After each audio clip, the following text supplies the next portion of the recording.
Hello everybody, and welcome back to another Farming Simulator 25 map guide. Today we're going to be taking a look at Oak City. But before that, this video is brought to you by Kool-Aid Farms and Lawrence Anderson. Thank you for being farm barons. So the Oak City map can be found at the farmingsimulator.com website or the in-game downloadable content menu. And as of the 1.0 release, this map is available for PC players only. Now this is a 4X map, and therefore I suspect that this will remain as a PC/Mac map for the near future. We've yet to see a 4X map make its way to console, and I'm not really sure if it's going to be possible. Now, with respect to if you downloaded this map right after it released, you may have some issues loading it in-game. I downloaded this map at some point this morning, and when I started to test the map, it said that the map basically wasn't compatible for whatever reason. So I went back and I noticed the order of the map on the mod hub had changed slightly. So I downloaded another copy of the map. I noticed the file name had changed slightly. And then when I loaded that particular new version of the map, everything worked fine. So if you are having a problem with loading this map, download a new copy from the link in the description or from the in-game mod hub.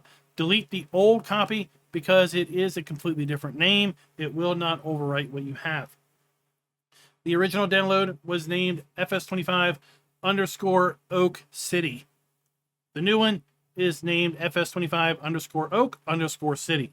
So it's a different file name, and the new one is definitely going to work. That's what we're using on this video. With that said, let's go ahead and read some of the description. Welcome to this 4X map, loosely inspired by Oak City, Utah, USA. This map is a land of pioneers with much of it still undeveloped. The city is located over 1,000 meters above sea level at the foot of the Rocky Mountains. This map includes 462 hectares of arable fields divided into 85 plots. The map has a custom precision farming soil map, large spaces to clear, 4 selling points, some production change, 3 water points, many destructible rocks. You can purchase the Great Basin Cattle Ranch by purchasing Farmland ID 86, the AI network for better improved vehicle movement without additional mods. Most fences can be removed in build mode. You can go looking for rare flowers to complete your collection. In fact, there are 71 custom flowers on the map. Those are the collectibles. And then lastly, the pioneers have buried their treasure. You'll need a lot of courage to find it. That said, let's go ahead back over here to the map. This is where we load in, right at the fringe of Oak City. And let's go ahead and take a look at the PDA. So this is kind of a hybrid map, a mix between a wilderness map, which we have over here in the west and east, a little bit to the south as well, and then a standard map, which is going to be the main interior, where we have predefined roads, predefined fields, a little bit of a town, sell points, and everything laid out. So kind of a little bit of both worlds here, where you can get your feel, get your build up from the predefined fields, and then you can expand out into the wilderness to complete your agricultural empire. We do have all of our standard crops built to us in Farm Sim 25 available on this map. And if we take a look at our farmland screen, we start out by owning Farmland ID 156. That is going to be the main starting farm. That includes a buildable area here, which if you do load this map up by not owning the farm, you do not own any starting machinery, and the main farm area is completely void of buildings. So you could completely start from scratch if you did select to not own the farm. You'll need to buy this area for $217,938 if you do that, and if you want to start here. We also have Farmland ID 153, 54, 55, and 57 owned at the start. There are 2 viable plots in town, Farmland ID 186 and 185. Those are basically viable for future expansion or production placement. There is a pre-existing cattle area at Farmland ID 86 they can buy for $822,000. Pretty expensive land. That is for darn sure. Check out a couple of these plots out here in the wilderness. 177,000, 514,000 for 21 hectares. So you're going to need to do pretty good with your agricultural investments in order to be able to afford this land. Let's jump back up here. We got to check out our custom soil map, and this is a very interesting soil map indeed. So one of the most kind of sophisticated or complex soil maps that I have seen to date across all farm sim versions, FS 19, 22, and 25. I've seen some other ones that are pretty complex, but this one, with its speckled nature here, really has me to believe that maybe, quite possibly, the map author uploaded a true to life soil map, and that's what we're seeing here is a fairly accurate representation of what a real life soil map may actually look like. The vast majority of this area doesn't have a soil map, or is it? Nope, it's not loam. It's just there isn't a soil map exposed there. So let's come back. Not really sure why that is the case, but at any rate, that'll give you a general idea of what you can expect on the map. We do have our standard crop counter available to us in the farm sim on this map. We start out with no animals at the start, and we do have contracts available. We have our farm sim 25 contracts as well with respect to deadwood, and, well, as the description said, lots of rock removal contracts. We also have 5 productions pre-placed on the map: a bakery, a bioplastics factory. That is one of the 2 required mods that is available or is required for this. It's the map author's bioplastics factory, and then also his bale storage, which is going to hold 600 bales or pallets. We have the cement factory, the dairy, and the sawmill. Back to the bioplastics. This is kind of a interesting setup. We can make certain recyclable materials out of crops. For example, canola for polyurethane. We have corn for polylactic acid, cotton for cellulose acetate, potatoes for polylactic acid again, soybeans for polyurethane, sugarcane for polythene, wheat for polylactic acid, and then wood chips for cellulose acetate. Right, so there you go. You go and make some recycled materials with those items. We do have approximately 5 sell points available on the map, and we'll make a rundown of all of our vehicles here in a moment. We do not have any hand tools, and as I said, we have 71 custom collectibles. I'll see if I can't show you where one of those are to give you an idea of what to look for. There you go. Lo and behold, right in front of us, we had one of those custom flowers. There you go, 70 more to find, and I'll tell you this. They are literally all over the map. Everywhere, including the wilderness. So good luck. Good luck finding all those. And I do not know, honestly, if you need to find all 71 before the Pioneer's treasure appears. I didn't bother going around and trying to collect all of them, but I do know that they are scattered everywhere, here, there, and yonder. Let's jump over here to our starting farm location.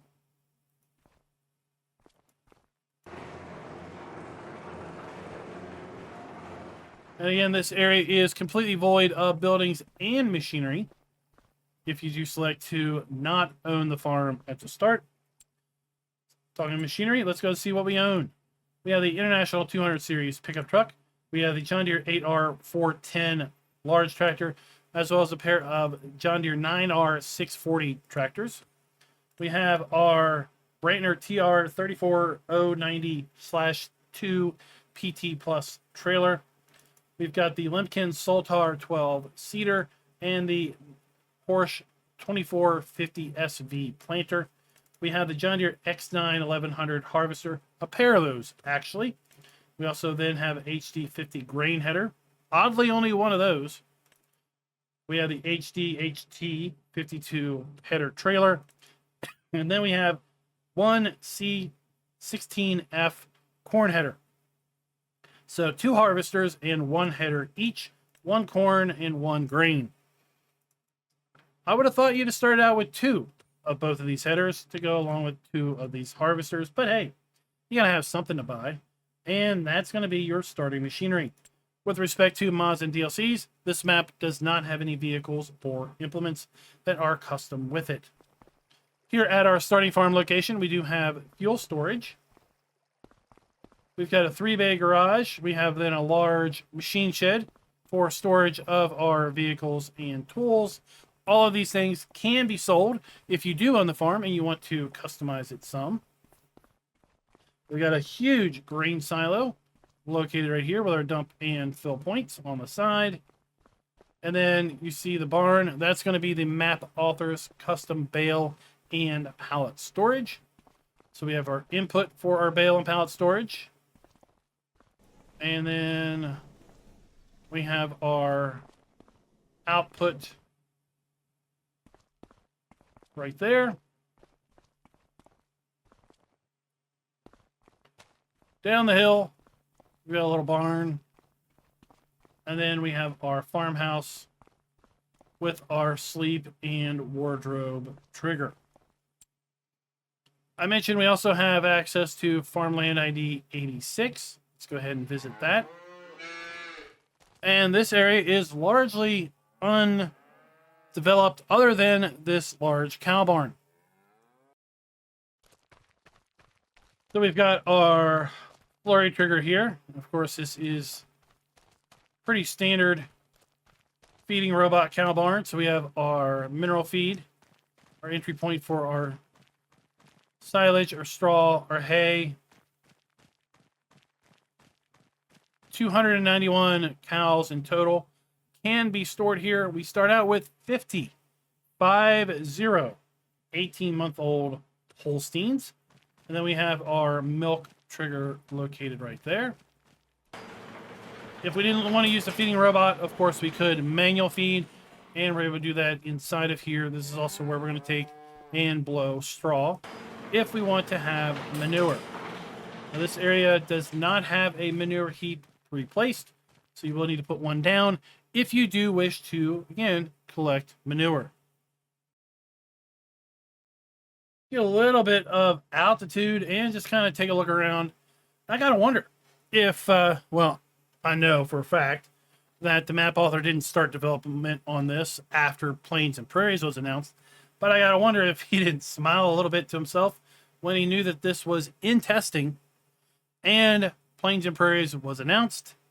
Just hoping that this would release before Plains and Prairies, because, well, if there wasn't a map built for Plains and Prairies, I don't know what it would look like if it didn't look like this. Quite frankly, we got nice large fields, we've got easy access to things for big machinery, and we have the prospect of building out the rest of the map to suit our needs. So let's make our way back over here to our starting farm. So we have our starting farm here. Got a couple fields up here above it that are owned. Do have some pretty good rolling hills there. Culvert. Who went and buried this culvert? Well, that's what I gotta wonder. Any rate. Then we have wilderness areas like this plot right here, which we do own. At the start, we could clear this off, clear out the bustable rocks, clear out the trees, make this into farmland, make this into cattle land, whatever we really want to do. Now, it's a bit of a shame that this isn't buyable land. I tried to buy it, and I couldn't buy it. Private property, keep out. Well, I wanted to buy this because I wanted to see if I could sell those buildings. And if I could, then I thought this would be a great place for a possible second farm. Now, I've got to wonder, what happens if I collect all 71 collectibles? Is it possible that the status of this land changes? Maybe. I mean, it just seems to be a waste.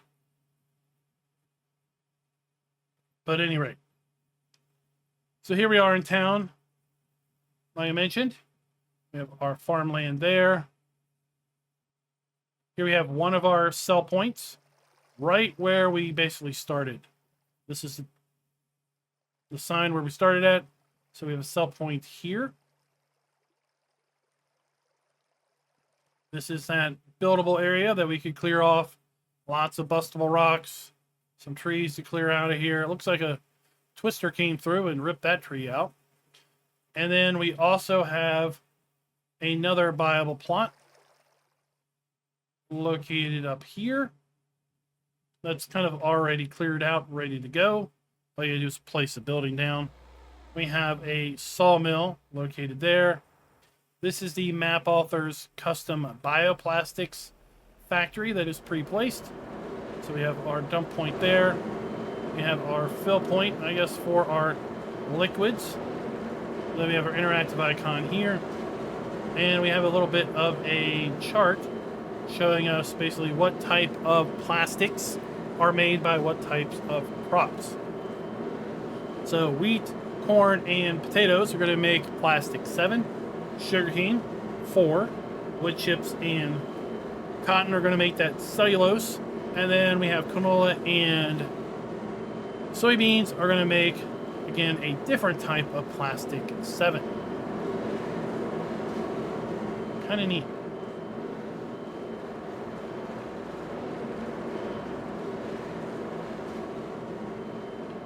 I've never went up here.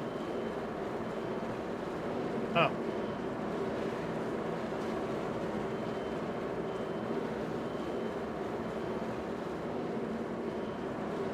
I thought it might have been like a little secret.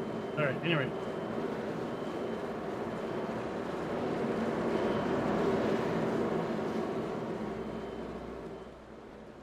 Let's go ahead and check out build mode. So we have our standard sheds available on this map. Under silos, here we have the placeable bale and pallet storage. Again, 600 bales or pallets can be placed here.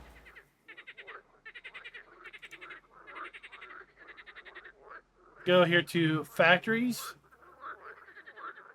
We have our bioplastics factory that we can also put back down. Under landscaping, pretty decent assortment of ground textures, standard trees, and standard plants. Oh, we do have some custom bushes. Sorry, I misspoke there a little bit. So we've got 1, 2, 3, 4, 5, 6, 7 custom plants. We have another farmhouse located right here beside the bioplastics. So we kind of have 2 farmhouses.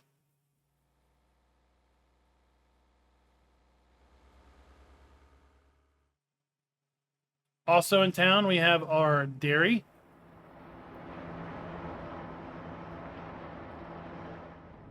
We have a bakery. And we have our cement plant.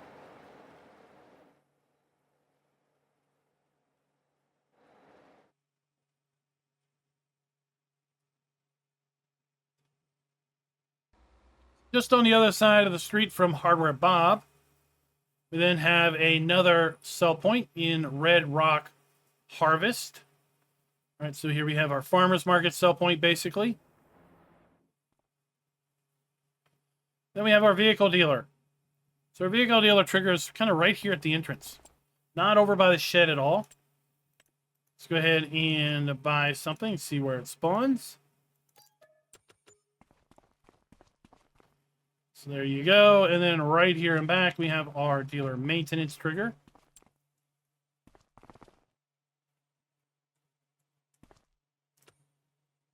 So pretty large area for vehicles to spawn, pretty large area for vehicles to also exit the dealership. If we make our way west, kind of out of town, along this dirt road, we're going to eventually land upon a far off sell point way out here in the Boone Hicks. And here we've got the Frontier Harvest and Supply Sell Point. Then right on the other side of the road, we have our animal dealer with a bale sell point here, and then our animal trigger located right there.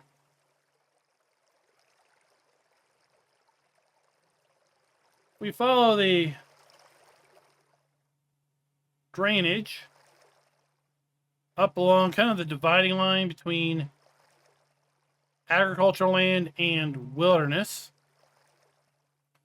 We're going to come up here to this little water lake area. We turn right and then make our way down this road. This is where we have our farmland ID 86. Right, we have our cow area, but then we do also have some land here where we could further develop it into a secondary farm location.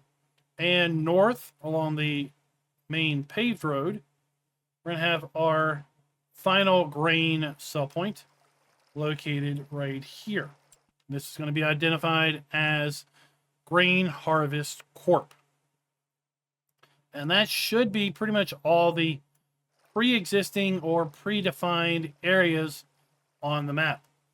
But again, the fields that are preset, there's only one aspect of this map because we've got the vast wilderness out beyond where these fields are already in existence. And from here, well, there's plenty of rocks to clear. There's plenty of trees to clear. And, well, there's plenty of land to further develop into agricultural land or whatever else your fancy may fit. So I'd love to know what your all's thoughts are down in the comments below with respect to Oak City. It's nice to see a 4X map make its way into the mod hub. It's nice to see an American 4X map make its way into the mod hub just in time for plains and prairies. I think it's going to be an ideal map for such a DLC, which has such a big focus on new types of machinery and large machinery. And then also, well, the Nexat pack, which released in Q1, would also be really nice for this whole area. Let me know, once again, your thoughts down below. And until next time, happy farming.